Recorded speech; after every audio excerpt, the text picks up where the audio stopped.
نہار منہ پانی پینے سے زندگی بھر ہیضے کا مسئلہ نہیں ہوتا۔ اگر ہاتھ سے دودھ کا گلاس گر جائے تو سمجھ جاؤ بہت بڑی پریشانی آنے والی ہے۔ صبح ناشتے کے بعد پانی پینے سے موٹاپا ہوتا ہے۔ شام کے وقت گرم گھی سے سر کی مالش کرنے سے دماغ تیز ہوتا ہے۔ اگر صبح سوتے وقت اذان سنائی نہ دے تو سمجھ جائیں خدا آپ سے ناراض ہے۔ میٹھا زیادہ کھانے سے دانت جلدی گر جاتے ہیں۔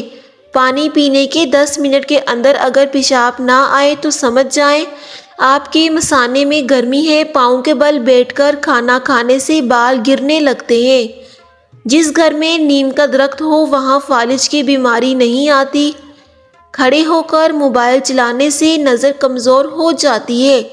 روٹی کو پانی میں ڈبو کر کھانے سے بیماریاں دور رہتی ہیں۔ کھانے کے دوران پانی پینے سے ناخن کمزور ہو جاتے ہیں۔ صدقہ دیتے رہنے سے گھر میں بانجھ پن کی بیماری نہیں آتی۔ ساگ کا سالن کھانے سے منہ پر خوبصورتی آتی ہے۔ جو عورتیں موم بتی کی روشنی میں کھانا بناتی ہیں ان کی گھر میں عزت بڑھ جاتی ہے۔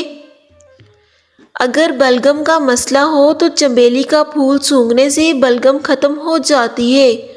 بچے کے سر پر بال دیر سے آئیں تو سمجھ جائیں آپ کا بچہ بہت زیادہ ذہین ہے۔ جن کو بھوک نہ لگتی ہو نہار منہ مالٹا کھائیں، بھوک لگنا شروع ہو جائے گی۔ ابلے ہوئے چاول کھانے سے بڑھاپا جلدی نہیں آتا۔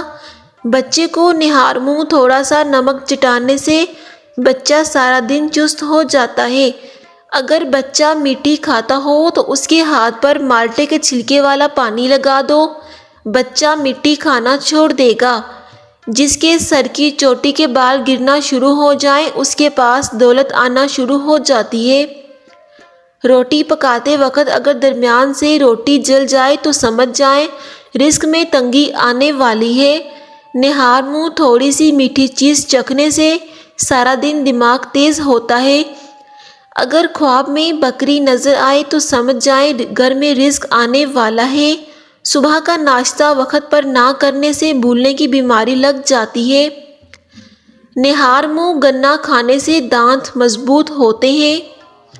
حاملہ عورت اگر پرندوں کو پانی ڈالتی رہے تو پیدا ہونے والا بچہ ساری زندگی بیمار نہیں پڑتا۔ کان میں اچانک درد شروع ہو جائے تو کان کو آگ پر سینکنے سے درد رک جاتا ہے۔ جو بچے تیکھی چیزیں کھاتے ہیں وہ طاقتور ہوتے ہیں۔ اگر آپ کسی کو یاد کر رہے ہوں اور اچانک وہ آپ کے سامنے آ جائے تو سمجھ جائیں اس کی عمر بہت لمبی ہے۔ اگر خواب میں کیلا نظر آئے تو سمجھ جائیں دولت آنے والی ہے۔ اگر کسی پریشانی کی وجہ سے آپ بہت زیادہ ٹینشن لے رہے ہیں تو سورج مکھی کا پھول سونگھنے سے ٹینشن ختم ہو جاتی ہے۔ بازوں کی کونیوں پر مالٹے کا چھلکا رگڑنے سے کونیاں صاف ہو جاتی ہیں۔ دودھ پینے کے بعد مولی کھانے سے ہیضہ ہو جاتا ہے۔ ٹھنڈے پانی سے غسل کرنے سے جسم کمزور ہو جاتا ہے۔ اونٹ پالنے سے گھر میں مصیبت نہیں آئے گی۔ کہنے کی بات ہے لیکن اونٹ پالنا کوئی آسان بات تھوڑی ہے۔ گھر میں طوطا پالنے سے گھر میں سایہ آتا ہے۔ گھر میں کبوتر پالنے سے رزق کم پڑ جاتا ہے۔ گھر میں تتر پالنے سے خارش کی بیماری آتی ہے۔ گھر میں بچھو کو دیکھ کر بھی نہ مارا جائے تو گھر میں آفت آتی ہے۔ حاملہ عورت کو بھوری رنگت کی بھینس کا دودھ پلانے سے بچہ خوبصورت پیدا ہوتا ہے۔ جن کو بھولنے کی بیماری ہو گیندے کا پھول سونگھا کریں، یہ بیماری دور ہو جائے گی۔ صبح منہ اندھیرے میں ٹھنڈے پانی سے نہایا جائے تو سردی نہیں لگتی۔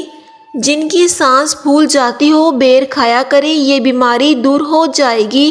نہار منہ گنڈیریاں چوسنے سے دماغ تیز ہوتا ہے۔ کھڑے ہو کر پیشاب کرنے سے دل کمزور ہو جاتا ہے۔ پیشاب کو زیادہ دیر روکنے سے بواسیر ہو جاتی ہے۔